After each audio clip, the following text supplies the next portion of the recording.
Hello champions, it's season prime time and the doctor is going to see us now. If you suffer from bad boss fighting skill syndrome like me, and let's be honest, you're probably not, but in case you are struggling at Hermann and are getting sick of his stuff, then you might have been infected with his get good eosis, but worry not.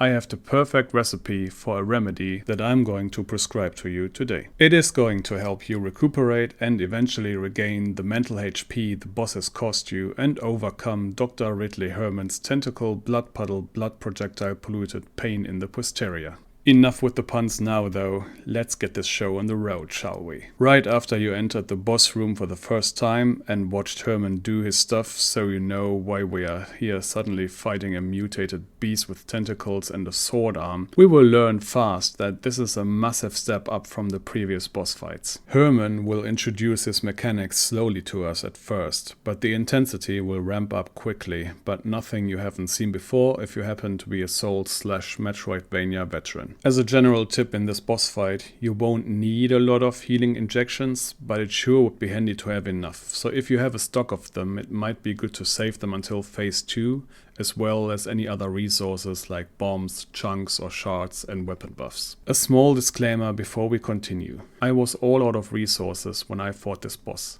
So that means that I had to fight him nearly without using any resources whatsoever. Simply because I didn't have a comfortable amount. So if you can, make sure you have enough of any of your desired items in order to make this fight significantly easier and offset the punishment this boss tends to dish out. Alright, now that we are good and ready to go, let's talk about phase 1.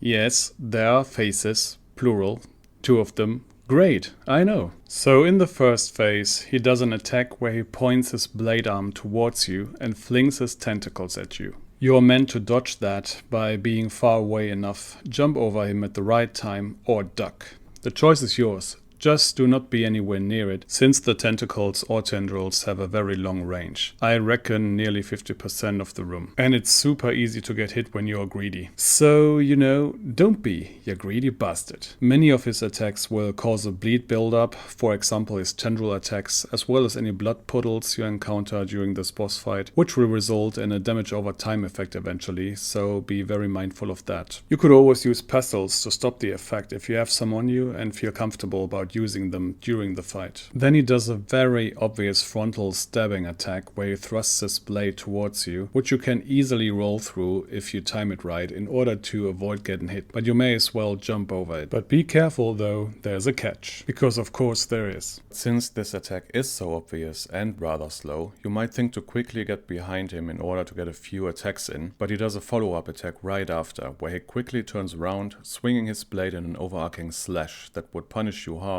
if you were hit. So it's better to let this animation play out and you will get enough opportunities to damage him in between attacks. Next he will do an attack combo of 2 massive swings in quick succession, which you will have to dodge and not be anywhere near it so it won't hit you. Otherwise he will pretty much baseball you through the room for a lot of damage. And for his next attack, which is one of these long-lasting attacks that basically fill the entire room with dangerous stuff coming from the floor and the ceiling, a mechanic that you will probably have seen in some Metroidvania along the road if you are a fan of this type of game in some fashion. He will be holding his head first and then put his hand on the floor as if he was about to collapse. He will then send out shock waves in both directions that can actually hit you if you don't dodge them. You could jump over the dust clouds and stay in between their locations. They will quickly spawn blood tendrils that do massive damage, fling you up and do a good amount of bleed damage for good measure and potentially kill you. In addition, they move to the side, meaning to the empty space in between the tendrils, only to do the same thing there, so you will have to move accordingly. Attention!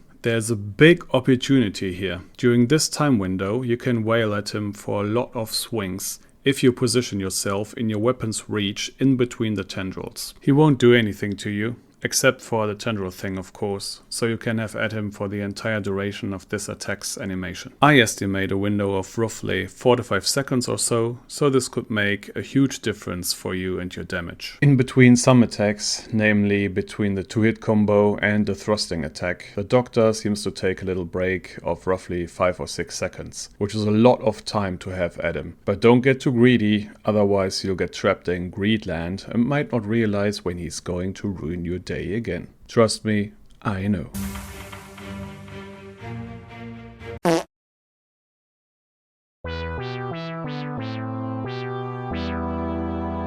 If you time it right, you can roll through him quickly, so you won't get hit by his swings. And once you get the gist of it, you can use your timing and your rolls to hit him multiple times in between attacks, which can help you get a few extra swings in. Now, what's super important to note here, once you've done enough damage to him, he will fall into a vulnerable state where he won't attack you. That opens him up for an execution that will bring him down to 50% HP. やった! Do not waste that opportunity to wail at him too much, cause he will get out of that state after a couple of seconds. Now, if done right, you can push him into this state twice during this phase, and you will be able to use an execute on him again when he's at around 15% HP. Congratulations, Cupcake, you've made it into phase 2. Here you will have to deal with a mostly new palette of attacks. First, he'll transform into a puddle of blood that follows you through the room, and it does so quite quickly. So your best bet is to run and jump so it can't touch you, as it will cause bleed buildup otherwise. Also, it'll leave smaller puddles on the floor that also cause bleed buildup.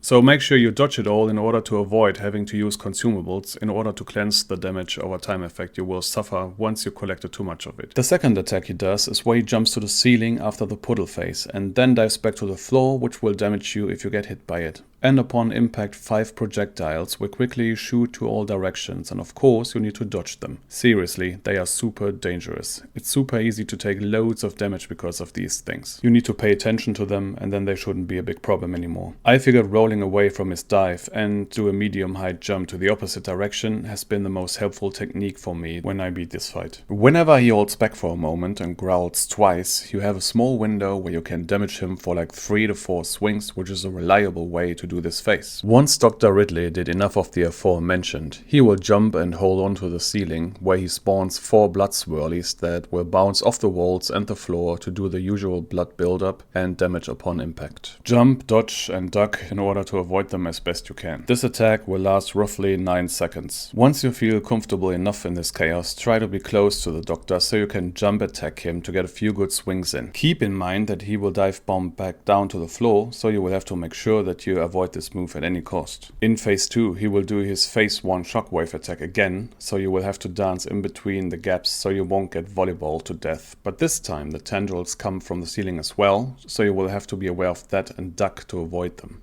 The good, but actually not that good doctor, will repeat these attacks during this phase, and your best bet to damage the boss should be whenever he's kneeling on the floor, growling twice, just before he sinks back into the blood puddle, so you can easily get some swings in. If you want to play it safe, and you know you kinda should if this fight gives you any trouble, try focus and doing that for damage. Otherwise, things may get chaotic and you are more susceptible to messing things up. And this way you are basically guaranteed a window for your swings. It is a rather slow but methodical approach, so with a bit of patience, you should have this phase down in good time. Depending on how comfortable you are with this boss and this phase, I suggest you get in position whenever the boss jumps to the ceiling, as he will hold still for the duration of the swirly attack, which should provide you with more opportunities to damage him, by which I mean jump attacking him while avoiding the blood swirlies. I could not get him into a crit or execute state in this phase, so there either isn't one, or I just haven't been able to get him there.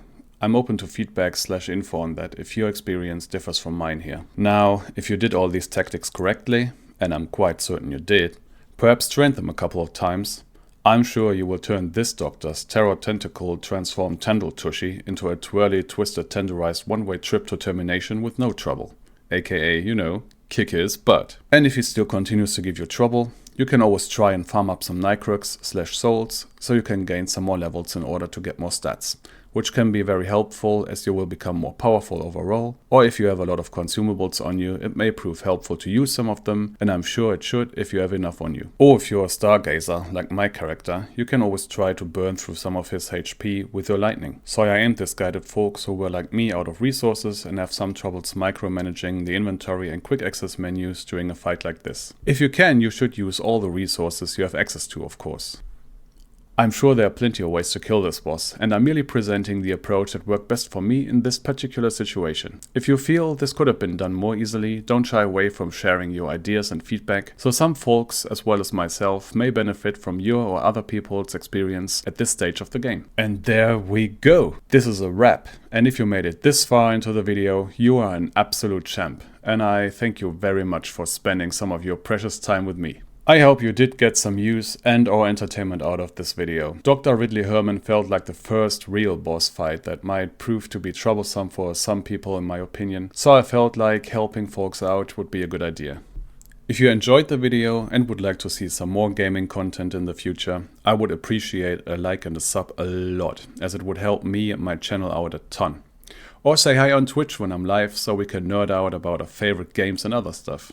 You can also find my social media in the description if that's more what you prefer.